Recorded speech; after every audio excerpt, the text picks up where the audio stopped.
like you ready? I think so. Sweet, you got a lot to say, girl. Let's get it. Chingona threads is like a vision. Yeah, I get all excited about this stuff. So I'll wait.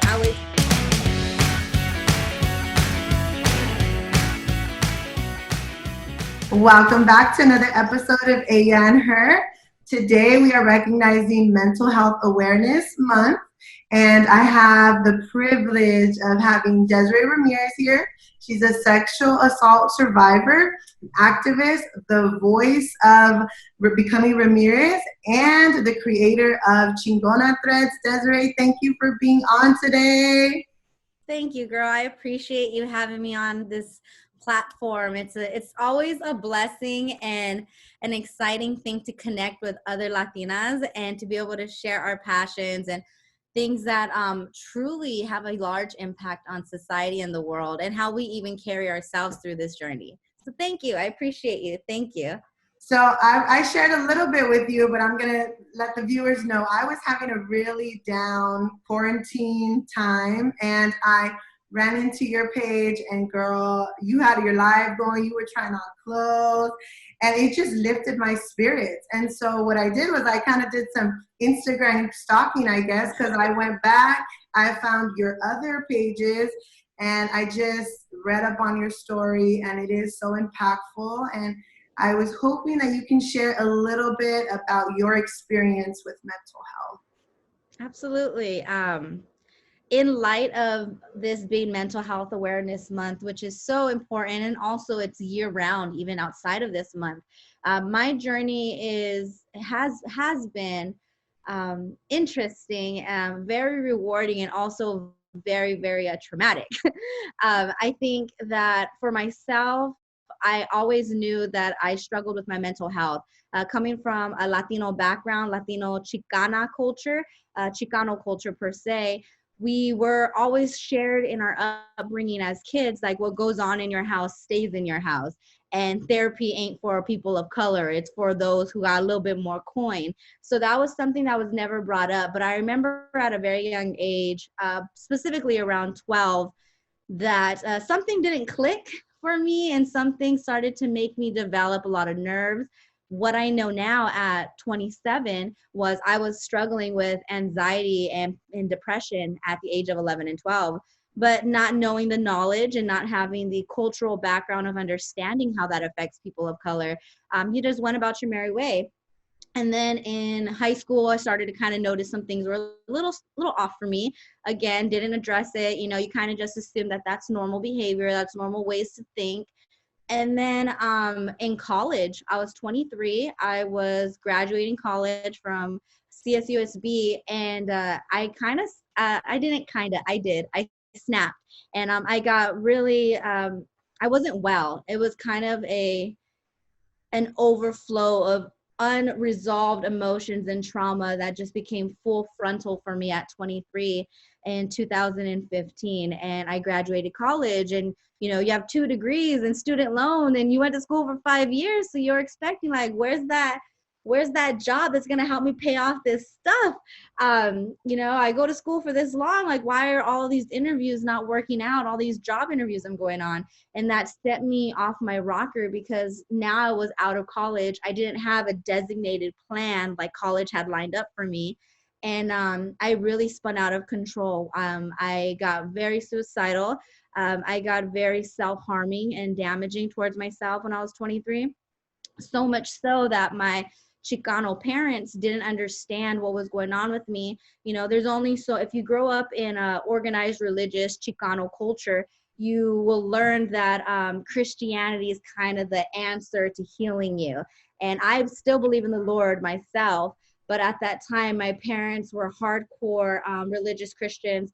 In their rightful manner, it helped them align their lives, get out of gang violence. And so my parents' philosophy was, we'll pray the mental illness out of you. And it didn't work. So at some point, my husband or boyfriend at the time, I've been married for going to be 3 years. I've been with the same partner for 9 years.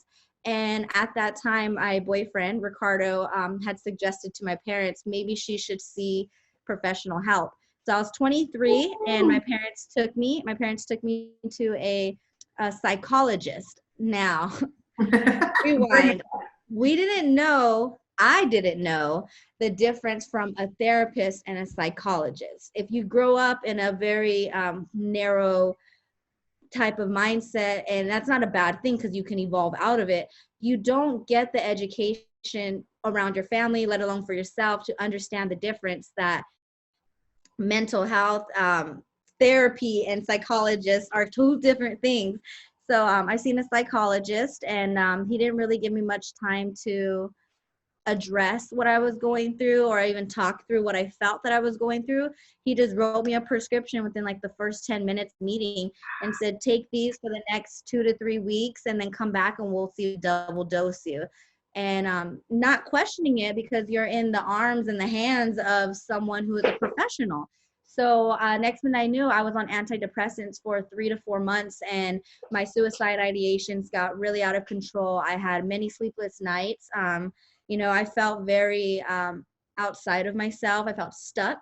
And then at one point in my life, I was just tired of being self-medicated and not allowing myself to feel what I needed to feel. It was almost like I was the antidepressant was excusing my feelings and not allowing me to fully embark on them. One, because that feeling could have led to suicide, but ultimately it was you can't write off what you're going through. You can't write that stuff off. You at some point in your life you have to address it. And then I turned 24. I got off antidepressants. I went on this weight loss journey thinking that would heal my mental. Right. The exterior looked bomb, but the interior was still a little effed up. And then I turned, it was still 24, 2016. I was 24, it was 2016. I was working in fast fashion in Los Angeles, engaged, moved in with my fiance, and then I was sexually assaulted by a stranger who followed me. And that was what I like to call the cherry on top of an already melted ice cream cone. I was already falling apart, but making sure my outside looked good, but inside things weren't lining up. And that sexual assault skyrocketed where I was at in my mental health journey. And a month and a half after my assault happened, I willingly took a large, big step to seek professional help, but this time a professional help with someone who understands sexual assault trauma and sexual assault victimization. And I got professional help with a therapist named Lauren St. Jacks from Riverside area Rape Crisis Center. And I've been with her powerfully for 3 years, getting ongoing therapy. So my journey from 23 to now 27, getting professional help. We're looking at a good 3, 4, 5 years of therapy and working on my mental health. From there, I became more spiritual, understanding how spiritually for me, how the elements of life, water, wind, energy, and sun, and all of that is interconnected with the beauty of how we carry ourselves and how we move forward. And I went on this really heavy spiritual journey. And these past 3 years, I've come face to face with a lot of my childhood wounds, a lot of my sexual trauma that I experienced, a lot of anger and resentment I had towards family and my parents for the things you witnessed growing up in hood Chicano culture, and having to address my own demons and work on myself. So my journey is always ongoing. I don't think there is no end date to healing. I believe that healing is a forever ongoing pattern of ups and downs, peaks and valleys, but they're so necessary. You just have to be willing and able to show up for yourself, not for anyone else, but for yourself, whether that's through professional help, art therapy, creative therapy, inner childhood therapy, Reiki therapy, NET therapy, water therapy. There's so many different outlets of therapy that is available. Do your research, try them all, see which one works for you. And you will begin to uproot those weeds that are in your harvest, and be mindful. Just like when you plant a garden, weeds come back in certain seasons. So always be mindful to uproot, turn the soil, pull those weeds, and replenish and water yourself. You have to nurture yourself as you would for a garden or a plant or a child. Yeah. are very important things. From 2015 to 2020, actively getting professional help and seeking out different coping and grounding methods and techniques that can help me accept me as becoming who I am, and embracing those who I encounter, and also setting limitations and boundaries for those who may not specifically align with where I'm at in my journey at this time. Doesn't mean that they won't, but in this specific season of my life, I have to nurture and care for my inner child so she doesn't become wounded and taken advantage of again. Yes, and you know, I was a little bit, I'm going to be completely transparent. I had a viewer ask me for a mental health episode, and I was a little bit standoffish because I wanted to find the right person. I wanted to find a person that is going to definitely share the struggle, but also the light at the end of the tunnel, because you mentioned seeking help. I think that there's so many avenues that you can go down for getting help. And once you seek that help, your eyes are open to a different outcome, because you're going to continue to work on yourself and find that there's a light at the end of the tunnel. So I'm so grateful that you're sharing, because I know that this is impacting so many people. I know how it impacted myself. Now, I kind of want you to talk a little bit or elaborate on how family and friends of people that they see suffering from mental health, how can they approach the situation, or how could they be of service to their family and friends to help them in their healing journey? Absolutely.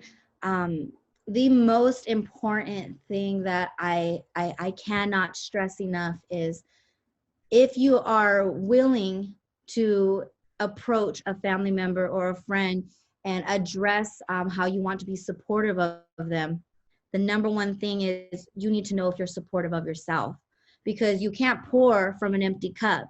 If you are working on your own healing journey, don't go and exhaust yourself on someone else's, because right now you gotta coddle, nurture, and care for your own self before you embark on trying to care for someone else, because that is very important, because now you become distracted and not knowing how to set your boundaries and your intentions, because you're exhausting them into trying to set someone else's.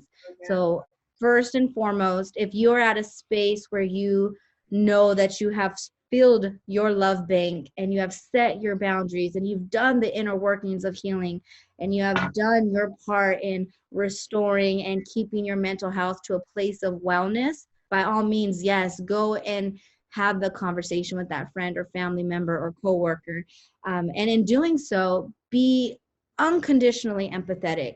Unconditionally empathetic, not apathetic and not sympathetic. Apathy is showing up but not having expression, just kind of taking in the information and walking. Sympathy is feeling sorry, having pity for a person without not having any understanding or relation to what they're going through.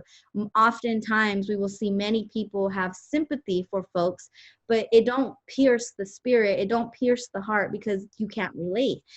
Now, empathy is fully engulfing and experiencing the embrace and the emotion with them and understanding firsthand. You're like, I know that feeling oh so well. So if you're going to approach someone who is enduring a season of their life where they are embracing, working through their mental wellness, if you can have unconditional empathy without judgment, by all means, invite yourself into that. If you are someone who's like, I'm trying to figure myself out, I'm getting a little help here and there with my own mental wellness, but I really want to be here for my sister, or I really want to be here for my brother, or my dad, or my uncle, or my coworker, because I love them and I know I can have empathy for them, still go ahead and have those kind, very kind, compassionate conversations with them. But know your boundaries. If you know that they're going through something that happens to deal with suicidal ideation, and that's something that you struggle with, maybe address them in a way where you're like, hey friend, or here, I'll use this as an example, because this is how me and my girlfriends check in. I'll say, hey Marcella, how's it going, girl? I just want to check in with you, love on you, sis, in any way you see fit. However I can love on you, whether that's sending you a funny meme, whether that's FaceTiming once a week, whether that's me dropping off your favorite coffee at your front door because it's COVID, because we can't see each other, however I can fill your love bank, sis, I'm here for you to fill that. I also want to respect your boundaries and your space needed, but also if it engulfs into a conversation where we go deep about the things that I'm struggling with internally, please don't take offense if I say right now, sis, I can't have that conversation because I may have had some triggers this week. It's having insightful conversations with those special people in your lives, speaking your truth, acknowledging their journey, validating that they are working through it, but also setting the boundary of this is where I can't go too deep because I'm still healing from that. So if there is someone out there, I encourage you to engage in the conversation if you're ready.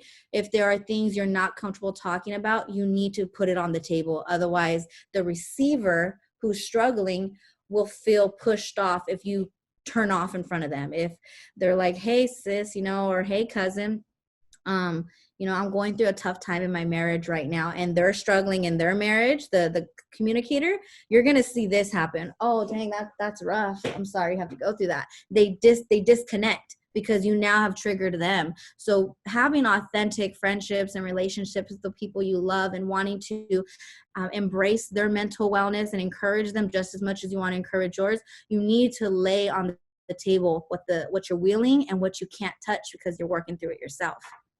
That's right, girl. All of that. Preach. I'm going to tell you my takeaway. Number one thing I think people forget is checking in with themselves. Everyone wants to be of service, but you got to check in with yourself. I was reading something because I was specifically thinking about mental health, and the awareness of it is that 1 in 5 people struggle with mental health, but 5 out of 5 people deal with mental health. So there's going to be a point in our lives where we're not going to be 100. And if I'm at 80% and I'm trying to help you out, I'm never going to get to that 100. I'm never going to feel good enough. So I think that's number one. That's the best takeaway. Number 2 is that if you are going to invest in friendships and relationships, really invest.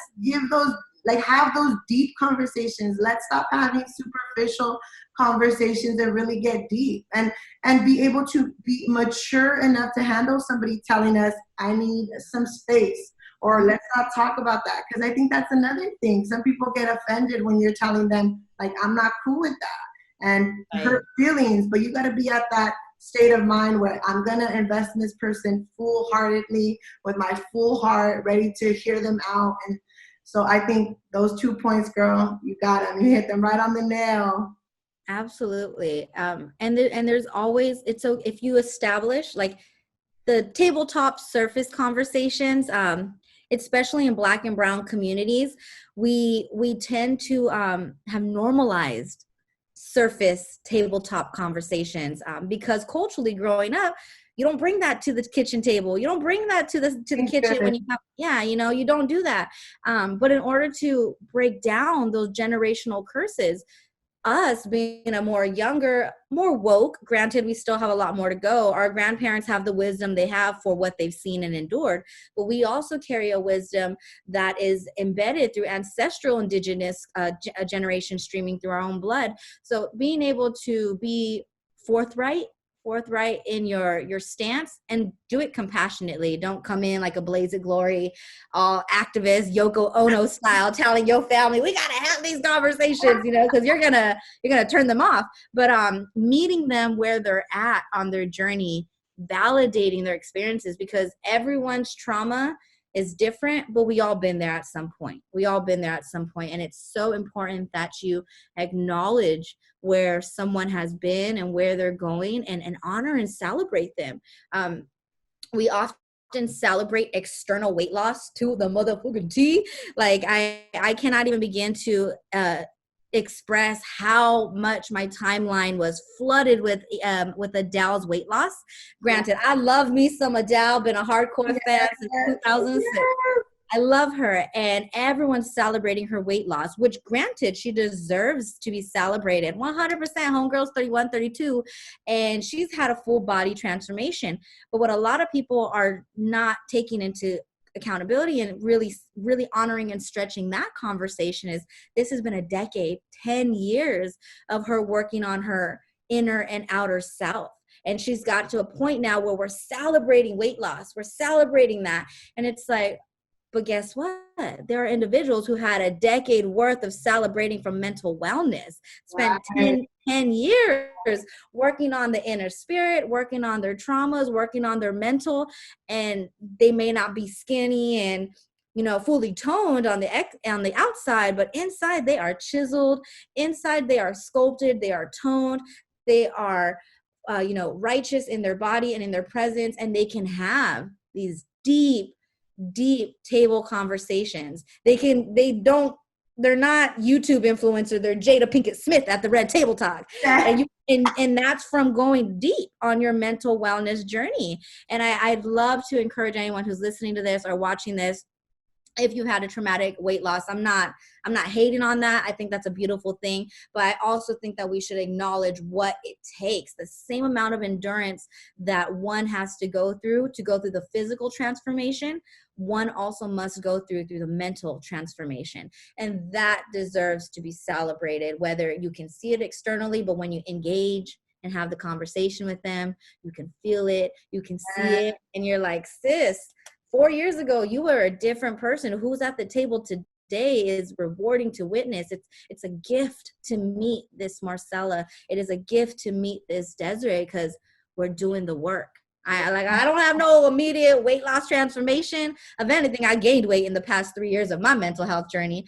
But I know what I've done inside to have my Adele moment. And when I'm scrolling and I see that celebration, I'm like, yes, Adele. And you know what? Yes, Desirae. Yes, Desirae. You got your mind right in a place where you don't feel like self-harming. You got your mind in a place where you don't feel like substance abusing. You got your mind in the right place where you don't feel like walking out on your marriage because you feel like you're a burden to him because of your mental health. I got my mind right. Like, I don't have to pity the friendships that I lost and cry about them anymore, because I've accepted that my leaves have turned in these seasons. In the season I'm in right now, I'm in a new harvest. I have a new bloom. I have new friends. And in the next season, they may not be my friends anymore. And I don't hold no grudges or resentments against that anymore. I have peace in my heart and knowing there is divine intervention and divine purpose for each person you meet and engage and encounter with and share an experience with. But as long as you take care of this, baby, and this, all of it will show out. All of it will show out, but you gotta align the spirit and celebrate yourself. That's right, girl. Mine happened in reverse, because I lost a ton of weight and I thought, okay, this is gonna be it for me. Once I got that body, and guess what? I was looking at myself, itty bitty, 80 pounds down, and still like, why is it empty in here? Like, why am I not happy? And it's not until now really trying to transform here and here and get in tune with those traumas that I'm actually starting to feel like myself. And now I know that it doesn't matter what I look like out here, because this is what is going to make me feel better. This is what's going to bring me true happiness here and here. So thank you for sharing that. Let's get to the fun part. Let's talk about Chingona Threads. Tell me about what's happening with Chingona Threads. It's COVID. So my ability to resource and go out and find amazing vintage pieces has been limited at this time. But it also has given me an advantage to rework some of the pieces, upcycle them, restyle them. I am just very grateful. Chingona Threads was a passion project that now has successfully become its own business. I struggle with saying out loud, like, I have a business. I have a side hustle. I call it a side hustle because that's more normalized in my community. But the reality is, I'm creating a business, and it shocks me every day when I wake up and I have sales coming in, or I'm packaging orders and I write personalized letters to every single person who purchases. But the vision of Chingona Threads really curated from my previous year in 2019. And in short, so that way I don't take up too much of our time, 2016, 2017, I worked in fast fashion. I finally landed those PR jobs in my career with my degrees, and girl was feeling real good. Like I said, I had my weight loss journey. I looked like an Instagram model. I was stunting like a YouTube influencer, and the pay was good. And I was working with a lot of beauty gurus, and I was photographing them, creatively directing them, managing their social media accounts, helping them with their finances. So for that full 2016, 2017 year, I saw what's really the game is like on the inside. And it was disheartening as I'm like already kind of like getting emotional, because it was it was not ethical in any sense whatsoever. The amount of money that was being distributed by big companies, Morphe Cosmetics, Muffy, Makeup Forever, Sephora, whatever else is out there, the amount of money that they were paying women our age was unseen. I couldn't even begin to understand that even my own family members with a doctorate's degree couldn't make that amount of money in a month. And it began to weigh heavy on my spirit, seeing how much Fashion Nova was paying them, how much these branding companies, makeup companies are paying them, and how lazy and unappreciative these people were with this gift that has been given to them. It was very all about their exterior, but their interior was a mess. It was like everyday babysitting a grown up and trying to get them to feel good about themselves. Like, girl, boy, sis, you is financially stable, collecting a fat check every month from multiple different brands. How you gonna sit here and be this sad? Like, sis, I'm making like 20% of what you make, and I'm managing all your stuff on the front end. And what it was is, they hadn't done the journey inside yet. It was keeping up with the exterior. And my heart broke for them, but also my frustrations rose the more I saw how like finicky they were with their work. And it made me not want to work in that industry, because it was corrupting and tainting my love for fashion. And it was tainting my love for entrepreneurial women, because the ones that I happened to be connected with weren't doing it with joy and grace and love. And I believe now that maybe a handful of them are at a space in their life where they are much more secure in their inner spirit as much as they are about their outer spirit. But 2016, 2017, a lot of these girls were struggling with their mental health. And I was working in I worked for Fashion Nova, and I worked for another fast fashion company. And the amount of excess clothing that comes in is wild. Like, if we took all our clothes off of a rack in our closet and threw it on the bed, Marie Kondo style, and saw this big mountain, and we got to do does this spark joy? Does this spark joy? I got to tell you, the amount of piles, mountains, landscapes, meadow-sized of clothes sitting in a Fashion Nova warehouse, or sitting of shoes inside this other fast fashion company I worked for.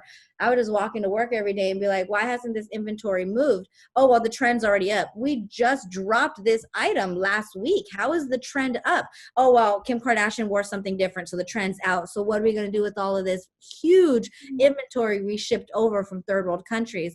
We're going to have to mark them $10 and sell them to fast fashion or little small like retail companies that are like in the little plazas, like the little plazas like in Fontana and Chino Hills, like the fashion queues and stuff like that. We're just going to do bulk sell to them because we need to move this inventory to make way for a new set. And so they sell them for a fraction of the cost. These fast fashion companies get them in their store, and they have to mark them cheap. They have to mark them $7 to move it out of their store, because they don't got room for it. Because guess what? That theme, that trend of shoe or dress ain't selling anymore either, because the swipe of a next one. And a lot of fashion is curated, fast fashion. Let me rephrase that. Fast fashion is curated by celebrities.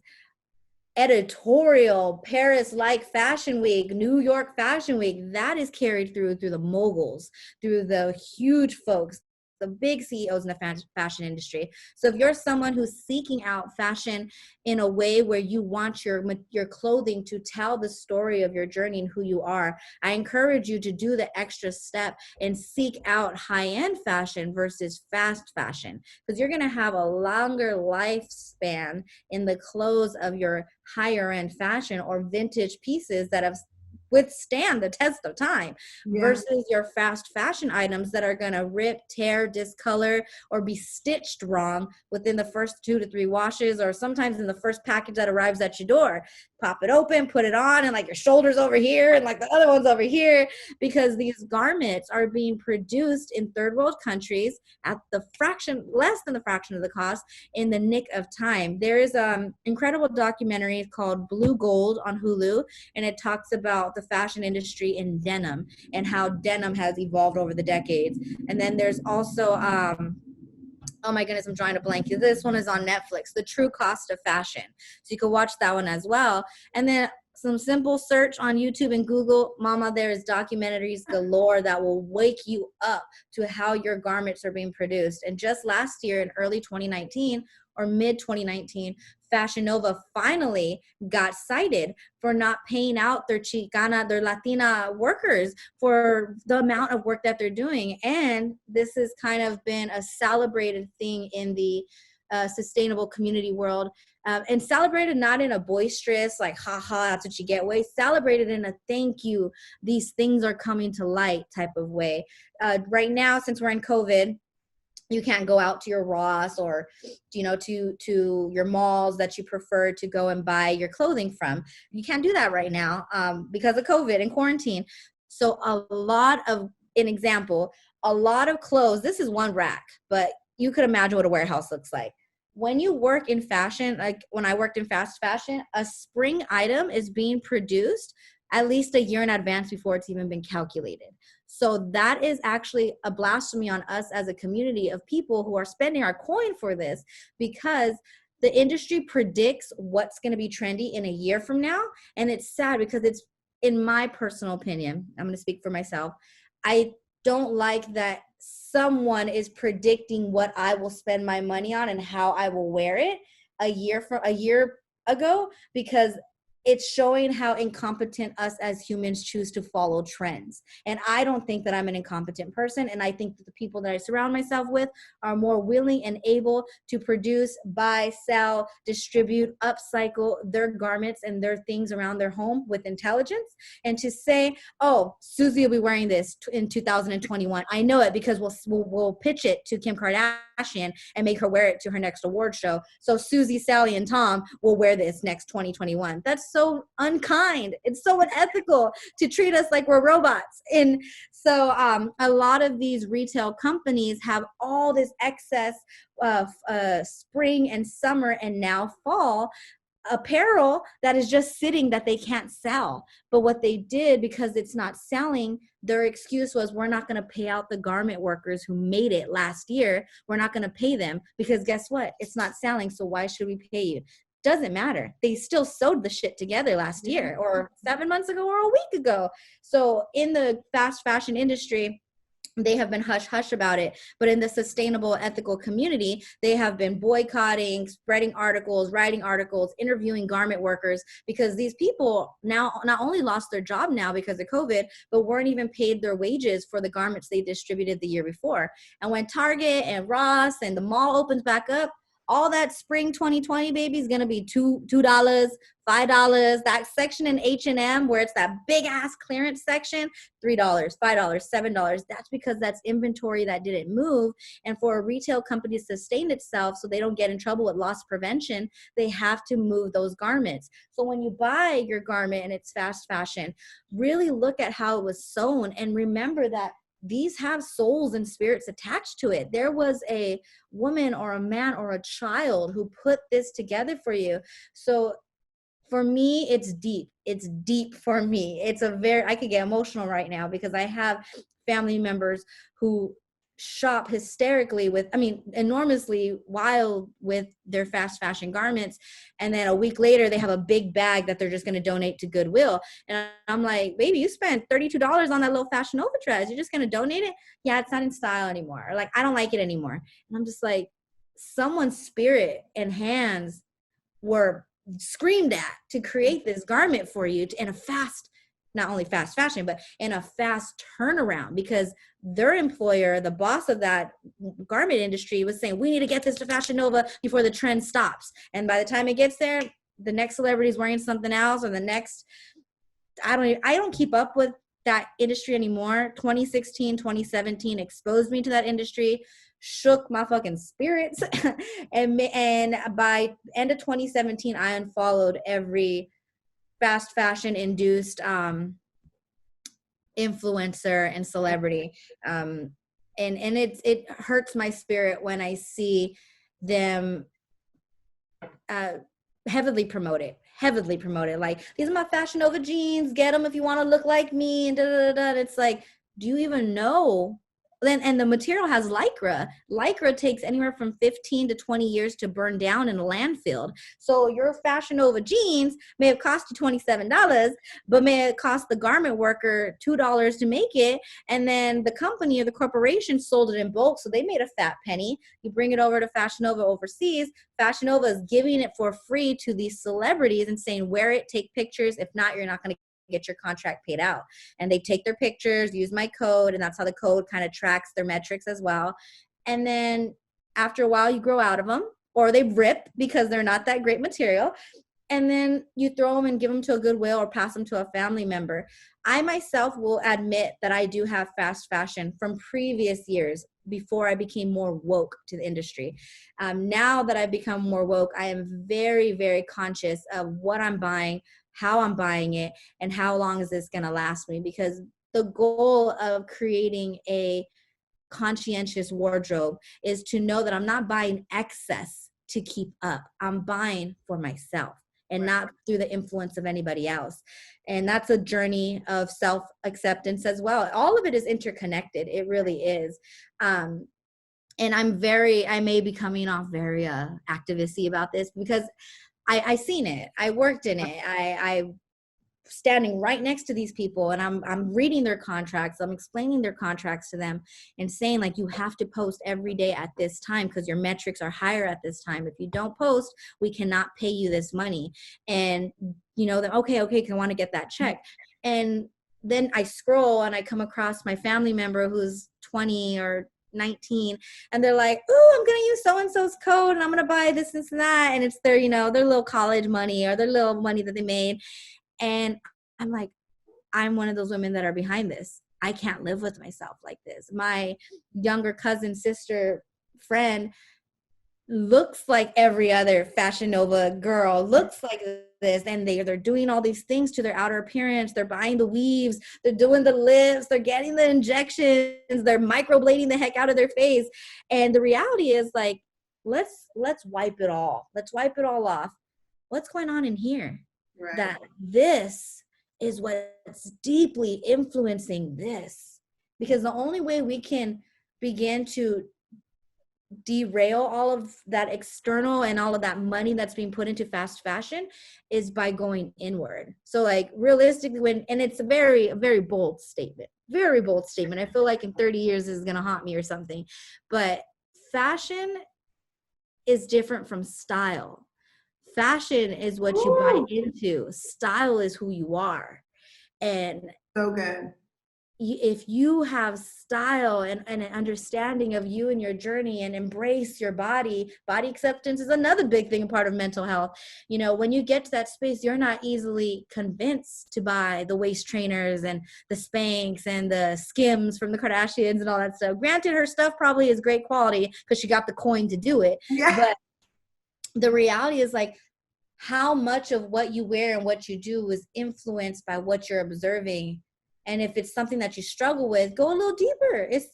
Google is a powerful thing. I got my PhD in Google and we all can get it at no cost. And there ain't no tuition that will back you up from Google. That's right, girl. So Chingona threads came from my journey of that. In short, I would say this would be a short story. Yeah, so I just went down that journey of my life, started learning about trafficking, trafficking and unethical work labors.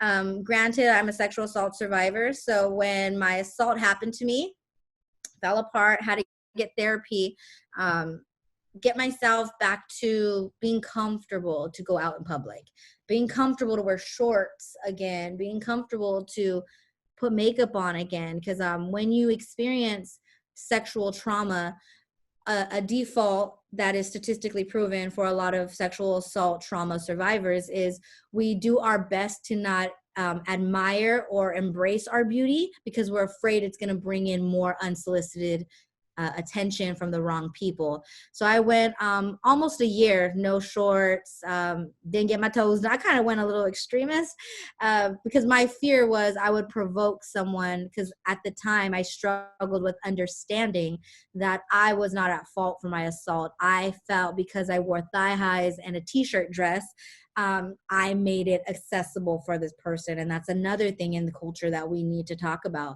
because it's not that. That's called victim blaming. When a victim blames themselves for the trauma and the pain that they endure because of the other person's twisted mentality. We all have the ability to snap in a matter of time, but in order to rework that, we have to go inward to heal that so we don't go outward and hurt ourselves or hurt others. And when I got to a space in my life where I was beginning to accept my body again, being able to accept my own physical traits and features, I then got into learning about human trafficking. And when I learned about human trafficking, and I interned for 7 months. I interned in Orange County for 7 months with a company called A21 and Propel Women. It is both a human trafficking organization and a Christian empowerment ministry for women. So I got the best of both worlds as unexpectedly as it happened. I'm learning about sexual abuse and trafficking of children and women and men and trans individuals and people of color and Black families that are facing this. And then I'm also learning about like the godly way to empower and everything. But then as a survivor myself, I was like, you can't always mask stuff with Jesus. I love the Lord, don't get me wrong, but the conversation of getting help needs to be more said. The conversation of seeking out professional help needs to be poured into that messaging, because some folks have a hurt with the Lord, have an anger with the Lord, and some folks can't mirror those. They have to go this way, and with that middle divide. So I think unconsciously, given my experience and my cultural background and my experience growing up in childhood, I started a weed whack at my own middle grounding. Like, I love God, but I don't think that praying out my trauma is going to fix me anymore. Right. And I love learning about all this information about work labors, about unethical work labors, about what's really going on in the trafficking industry, how trafficking is even happening right here in our own backyard. And it's being covered through OnlyFans, and it's being covered through people creating Instagram accounts and saying, oh, you want to buy this picture of me, or you want to this. And it's like, that is a form of sex work and trafficking that can be both beneficial, but also declining for one's mental health as well. And I was like, how can maybe just my small little platform bring light to that? And I would just go on Google, do my research, check to make sure it's all factual research, so that I'm not just getting like little hearsay articles here and there. I always made sure that they were credible resources. And then I started working for a crisis center. So I spent a full year working at a crisis center. And, you think you would get an orientation, you would take it slow. Nah, baby. Working at a crisis center, I imagine, is much like working in an ER, an ER center, because every day was something new. Every phone call was something different. Like, you are in full-blown trauma interaction, 8 hours of a day, 6 or 5 days a week. And sometimes it goes after 8 hours, because you're never going to dismiss someone who is in a acute state crisis. You're not going to say, sorry, we're closed, come back tomorrow. Or, hey, we're going to hang up because we're off of work. You're going to connect and meet them where they're at, because the first thing you want to do is make sure they're in a safe environment before you send them on their way, or you want to get them a voucher so they can stay in a safe space. And I was like, Lord, all I want to do is just learn a little. Now I'm actually doing the work. And then COVID happened and I no longer had my job. And I was like, I love sustainable fashion. I love learning about what's ethical, what isn't. I love expanding my knowledge. How can we mix this? And I just would sit here with like no light bulb on, and my husband's like, you were a creative director, you were a stylist, you worked doing the fashion stuff, like how does it not click, babe? And now you do activism and you do all of these things. I'm like, Right. how am I going to make a vintage clothing line out of that? Like it wasn't clicking. And my husband's like, just show up as you online, let that be your branding. And I was like, I am not a brand. I am a human. I am a person trying to figure my own damn self out. I'm a little small Chicana who's just trying to figure herself out. And then next minute I know, I'm just like, hey, y'all, it's COVID. I got vintage clothes that I'm selling. I'm just going to put them on camera for you. I'm thick, mama. I ain't got no Spanx on. So you go see my llantas. You're going to see my stretch marks. But here's a jacket. It's from 1960. It's got this type of material. This is how you wash it. And then the next week sales came in. And then the next sale. And then the next sale. And then when they started coming in, I was thinking like, this is going to die off. It's just going to die off. Everybody's home. They're bored. They're just, we like to shop. Women like to shop. And then it kept going. And then COVID got extended. So I was like, God, is this you telling me something? And I just kept showing up as myself online. And then next minute I know, beautiful, curvy, gorgeous women of color, like rocking their Chingona threads, embodying that badassery, embracing their body, embracing their story, being forward with their style and creating it in their own way. And I was crying last night reading someone's review. Like, I had no idea that a couple of garments that are so sacred to me, that I just hoard some of my vintage stuff because it's so beautiful, that these garments could give someone a spiritual awakening and enlightenment, and also encourage them to go deep within their own journey. Like, I didn't know that this could come forth of it, but I'm here to witness and I'm here to learn as we all embrace this. And I really, really hope that this continues to grow and evolve. And when COVID's up and I'm able to go out more freely, I can't wait to do more styled concept shoots.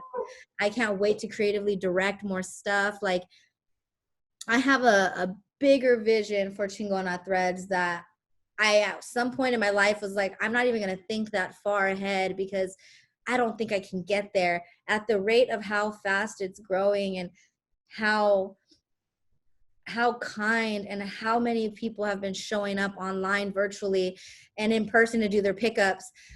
I think that I could possibly make the bigger vision of Chingona Threads happen within the next 2 to 3 years. And Nice. I would love to become a Latina-owned entrepreneur. Ooh, girl. I don't know how I'm going to get there, but I imagine this is part of the journey. You don't know, you just show up. Show up. Yeah. Yeah. I am so thankful for your experience and how you are turning that into so much good, girl. I want to end it with this quote, Iyanla Vanzant. I love her. Girl, yes. I love her. I know. I found one of her quotes on your page. And so we're going to read it right now. It's important that we share our experiences with other people. Your story will heal you, and your story will heal somebody else. When you tell your story, you free yourself and give other people permission to acknowledge their own story. Thank you so much, Desirae, for sharing your story. I hope you guys all follow Desirae at Chingona Threads, at Desirae Ramirez. She is an excellent follow. She's giving us all these gems all the time. And I will catch you guys next time on the next episode of A and Her. Thank you guys. Bye.